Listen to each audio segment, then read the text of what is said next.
la question est, à qui appartient le paysage? C'est-à-dire, qui a le droit d'en décider?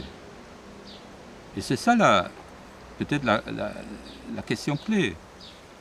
Et le paysage n'appartient pas aux propriétaires du sol, parce que le paysage dépasse un périmètre de mètres carrés, de hectares qui sont votre propriété. Le paysage dépasse les limites d'une commune. Donc ce n'est qu'en parlant avec l'ensemble des gens concernés qu'on peut résoudre un tel problème. On peut essayer de voir si on peut accepter un tel projet. L'objet en lui-même est quelque chose que je trouve élégant, aérien, fin. Et c'est vrai que j'ai du mal à dissocier le fait que cet objet que moi je trouve esthétique, qui se découpe ou qui ne se découpe pas d'ailleurs sur le ciel, parce que selon la lumière, il y a quelquefois on ne les voit pas du tout. Hein. Mais cet objet, non seulement je trouve que c'est quelque chose de beau, moi je trouve ça beau, et en plus c'est utile. Oh la vache. Ben c'est dur, hein. Je peux vous dire que c'est dur. C'est dur parce que ce paysage n'avait pas besoin de ça, bon, c'est sûr. On profitait de toutes les autres déjà. Voilà, celle d'eau poule, celle de treille, celle de fitou.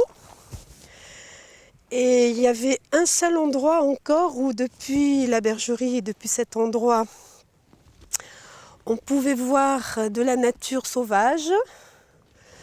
Donc c'est juste là où ils ont choisi de les installer.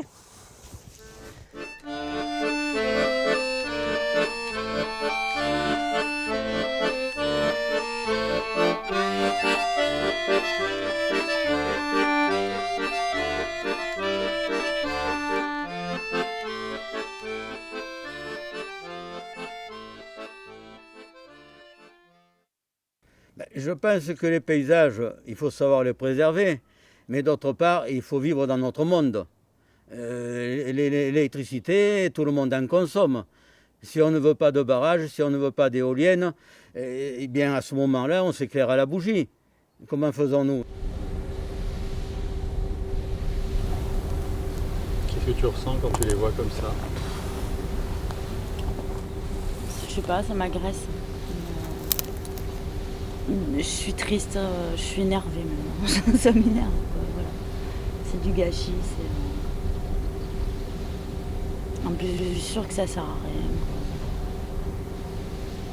C'est encore, c'est pour sauver des gens de la misère, pour qu'ils aient l'électricité, tout ça. Vas-y, mais là. Oh, t'as vu, c'est le canigou, ça. J'hallucine.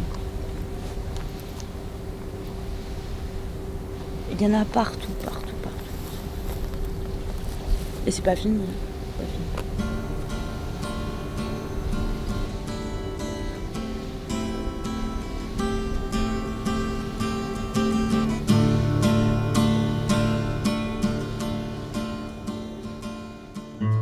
Mais les éoliennes, on ne les cache pas. Hein.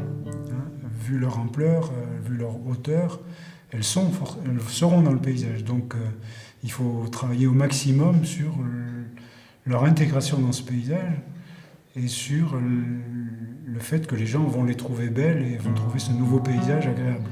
Je préfère un projet qui dure 2 ans de plus, s'il est bien concerté et s'il est bien approprié par la population, plutôt que d'un projet qui va trop vite et qui brûle les étapes et qui fait l'impasse sur le nécessaire dialogue avec tout le monde, quoi.